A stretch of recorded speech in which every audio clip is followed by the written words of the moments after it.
Namaste, Dandavat Pranam. By the instruction and grace of our spiritual master Om Vishnupad Paramahamsa Shripad Bhakti Madhava Puri Mahārāja, we are here reading Śrīmad Bhāgavatam. Om Namo Bhagavate Vāsudevaya. Om Namo Bhagavate Vāsudevaya. Om Namo Bhagavate Vāsudevaya.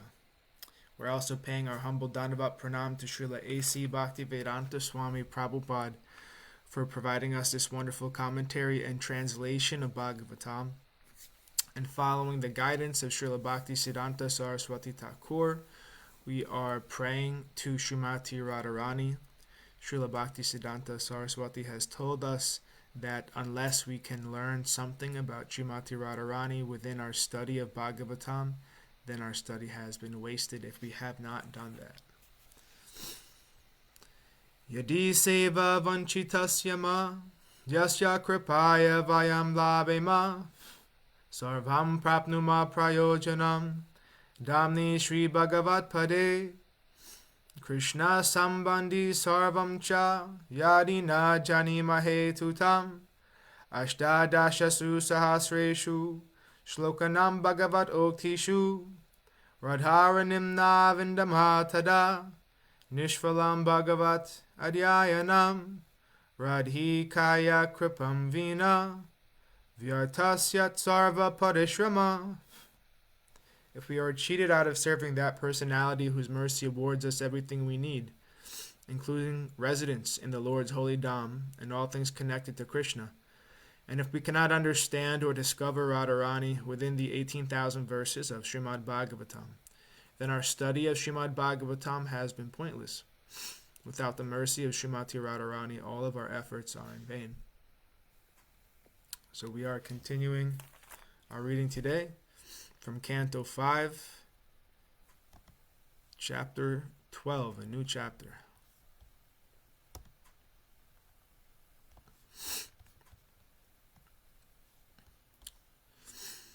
Because Mahārāja Rahūgaṇa was still doubtful about his... This is a summary of the chapter before we start the actual verses. Because Mahārāja Rahūgaṇa was still doubtful about his enlightenment, he asked the Brahmana Jaḍa Bharata to repeat his instructions and clarify ideas he could not understand.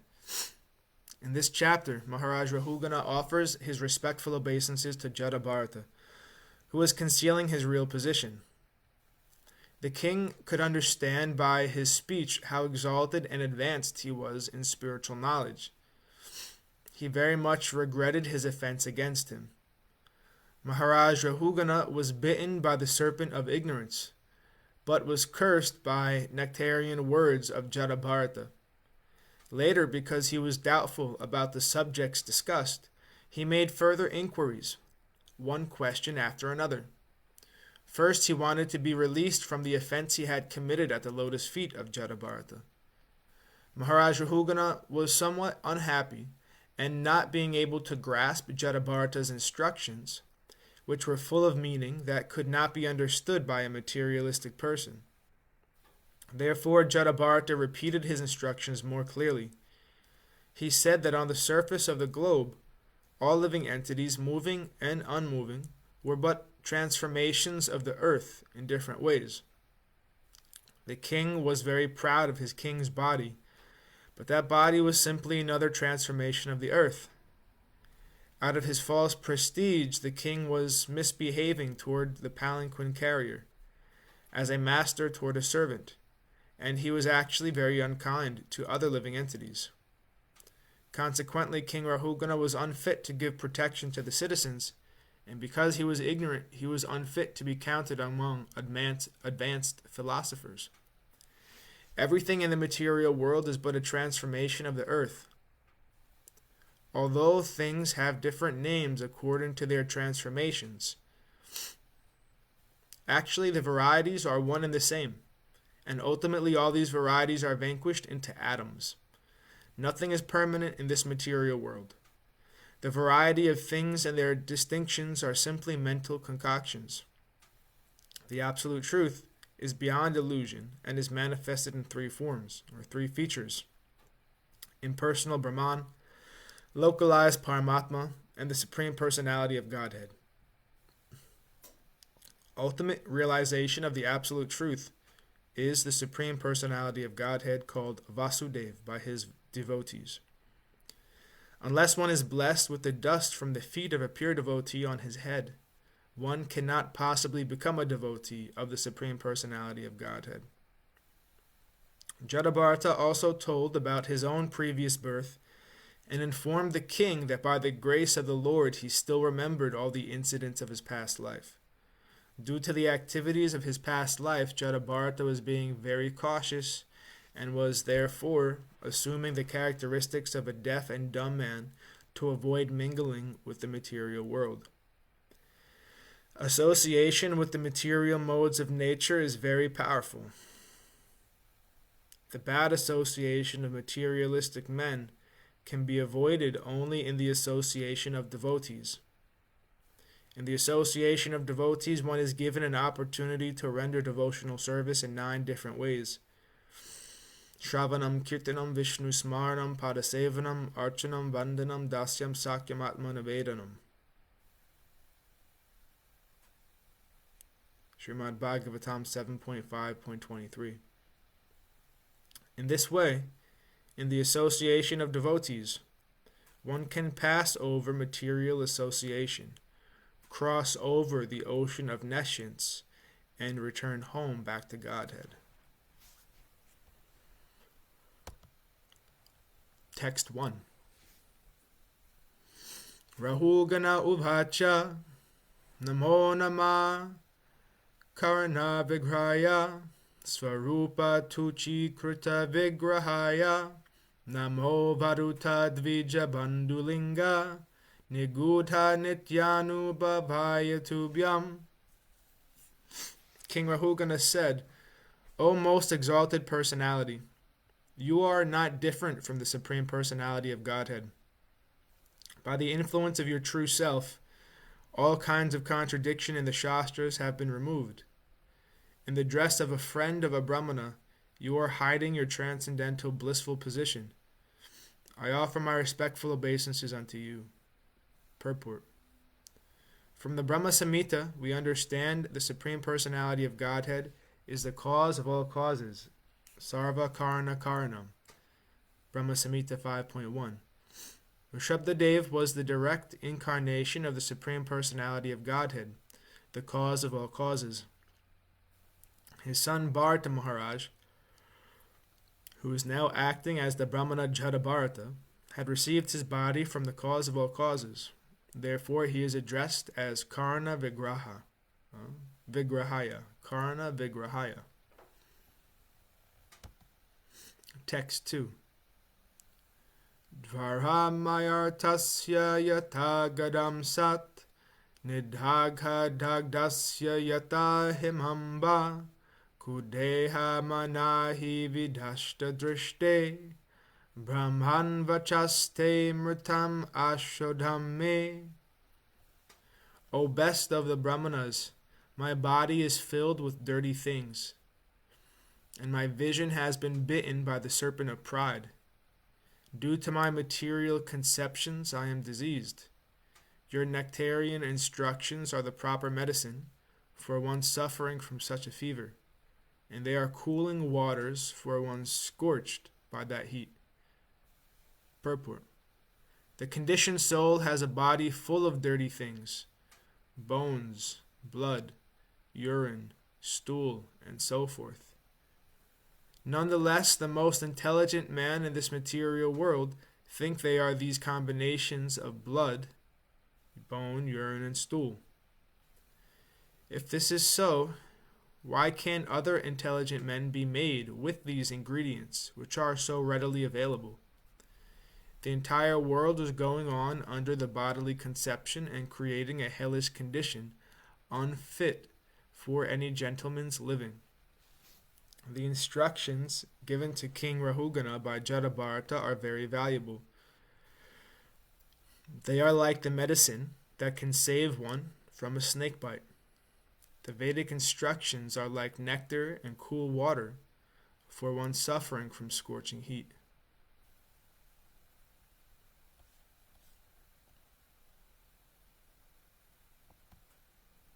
Text 3.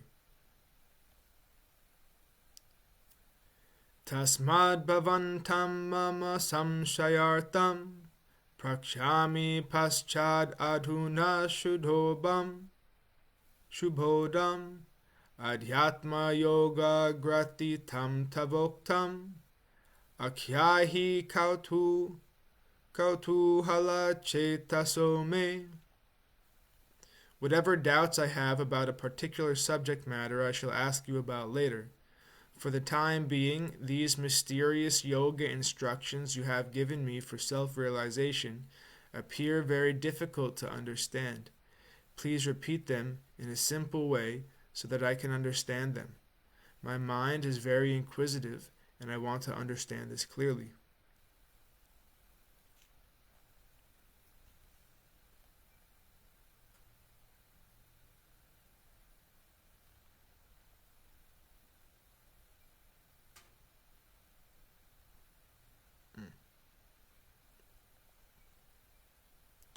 Purport. The Vedic literature instructs Tasmad Gurum Prapadyata Jigyashu Shreya Uttamam. Śrīmad Bhāgavatam 11.3.21. An intelligent man must be very inquisitive to know the transcendental science deeply. Therefore, one must approach a guru, a spiritual master. Although Jaḍa Bharata explained everything to Mahārāja Rahūgaṇa, it appears that his intelligence was not perfect enough to understand clearly. He therefore requested a further explanation. As stated in Bhagavad Gita 4.34, Tadvedi pranipatena pariprasnena sevaya. The student must approach a spiritual master and surrender unto him fully. Pranipatena. He must also question him in order to understand his instructions, pariprasnena. One should not only surrender to the spiritual master, but also render loving service unto him, sevaya, so that the spiritual master will be pleased with the student and explain the transcendental subject matter more clearly. A challenging spirit before the spiritual master should be avoided if one is at all interested in learning the Vedic instructions in depth. Text 4. Yadaha yogeshvara drishyamanam kriyafalam sadvyavaharamulam nahyajasa tattva vimarshanaya bhavan amusmin brahmate manome.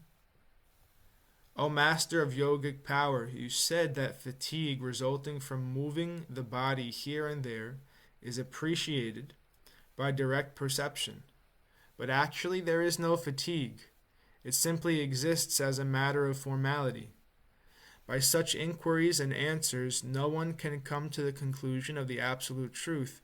Because of your presentation of this statement, my mind is a little disturbed.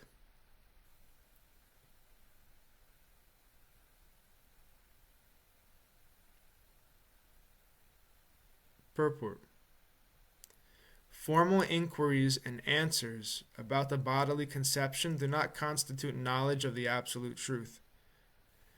Knowledge of the absolute truth is quite different from the formal understanding of bodily pains and pleasures. In Bhagavad Gita, Lord Krishna informs Arjuna that the pains and pleasures experienced in relation to the body are temporary. They come and go. One should not be disturbed by them, but should tolerate them and continue with spiritual realization. Texts 5 through 6.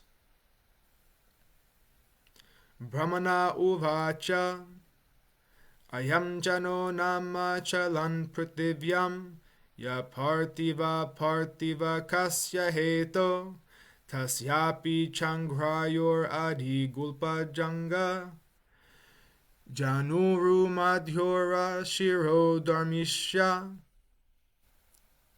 shiro dharamsa amsedi dharvi shibika chayasyam Salvira rajetya padesha ashte yasmin bhavan rudha nijabhimano rajasmi sindushviti dhurmadanda. The self-realized Brahmana Jaḍa said, among the various material combinations and permutations, there are various forms and earthly transformations. For some reason, these move on the surface of the earth and are called palanquin carriers.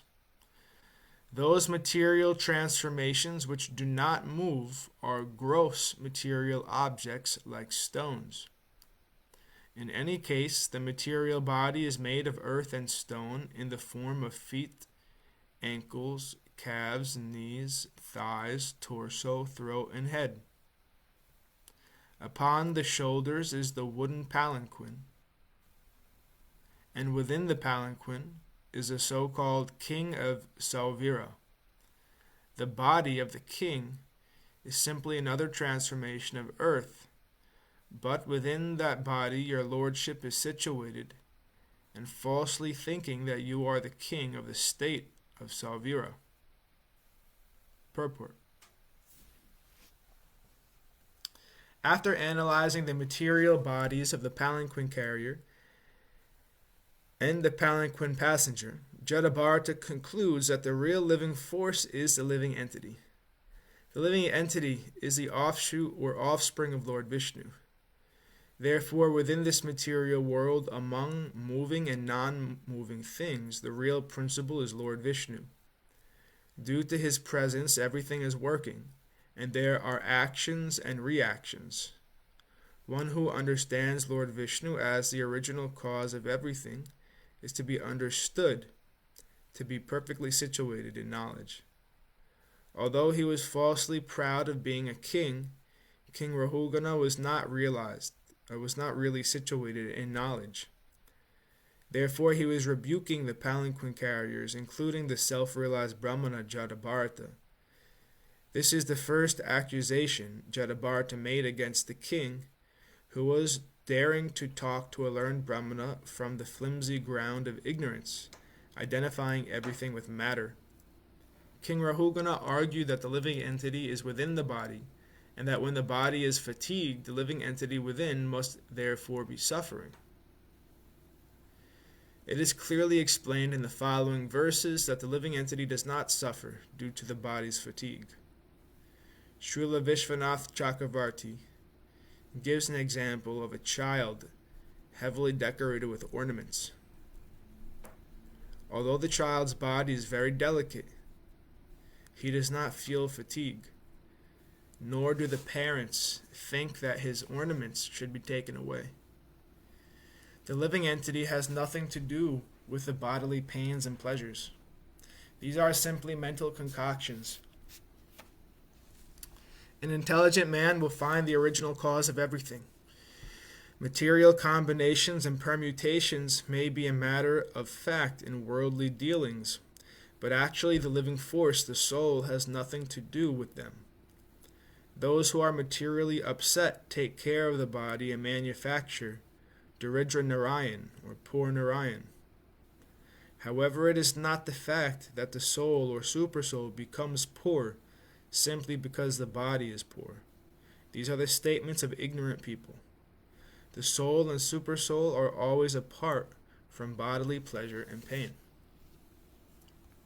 And thus ends our reading for today. We will continue from text 7 on Friday. Before we conclude, were there any comments or questions or anything to share from the assembled devotees?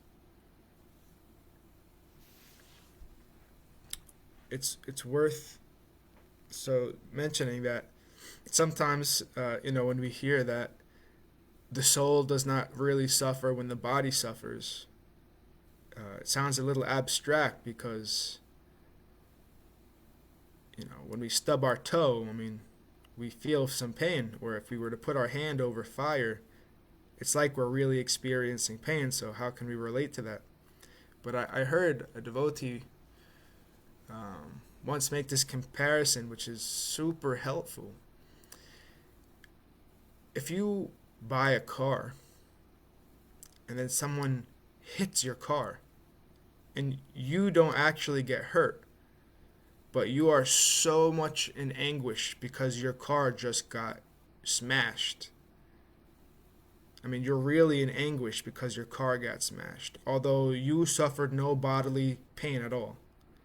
The reason that you're so much in anguish, like really in anguish, is because you have that mental and emotional attachment to the car or any other physical items that you may quote unquote own. If something bad happens, if they break, if they get damaged, you really suffer because you have attachment to those things on a deep mental and emotional level. So, in the same way, we cannot imagine how deeply attached our soul is to this body due to whatever karma and guna we have. So when that body gets damaged and experiences some pain, that's why we really feel like we're hurting because of that deep level of attachment. But when the Bhagavad Gita and Bhagavatam says that factually our soul does not get hurt when the body experiences some suffering, we should really take that seriously. It's a part of that bhakti yoga is cultivating our spiritual identity as an observer.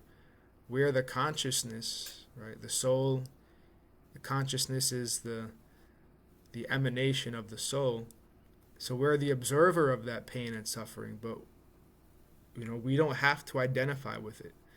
And the more that we practice that kind of idea, the more and more we are disinclined to actually identify with that pain and suffering. So, also, just before we end, I'll mention Bhakti Shiva and Bhakti Chirag. I think it's better if we start our Scientific Saṅkīrtana classes next Thursday, when we can all start together. And I'll put a message in the group too about what the first reading would entail. But I think it's better to start next week, okay? Ji Prabhu ji. All right. Jai Vishnupad Paramahamsa Sripad Bhakti Madhava Puri Maharaj Ki Jai. Jai Srila Prabhupada, Srila Guru Maharaj, Srila Gurudev, Srila Acharya Dev, Srila Tirtha Maharaj Ki Jai. Jai Sri Rupa Nuga Guru Varga Ki Jai. All glories to the assembled devotees, all glories to the worldwide devotees. Sama Bhaktiveda Vrinda Ki Jai. Jai Navadvip Dham Ki Jai, Mayapur Dham Ki Jai. Jagannath Puri Dham Ki Jai, Jagannath Baladev Subhadra Ju Ki Jai. Ganga Mahi Yamuna Mahi Ki Jai. Vrindavan Dham Ki Jai, Giri Govardhan Gupta Govardhan Dham Ki Jai, Sham Kund Radha Kund Ki Jai. Tulsi Devi Bhakti Devi Vrinda Devi Ki Jai. Jai Harinam Sankirtan Yagya Ki Jai, Scientific Saṅkīrtana Yagya Ki Jai. Princeton Bhaktivedanta Institute Ki Jai, Sri Chaitanya Saraswat Mat Ki Jai, Śrīmad Bhāgavatam Ki Jai. Nitai Gaura Premanandi Hari Hari Hari Bol. Jai Bhakti Hari बोल. Chirag Ki Jai, Bhakti Shivam Ki Jai. जय. Jai Gurudev. Krishna Krishna गुरु जी की जय. Dandavad Pranam. धन्यवाद.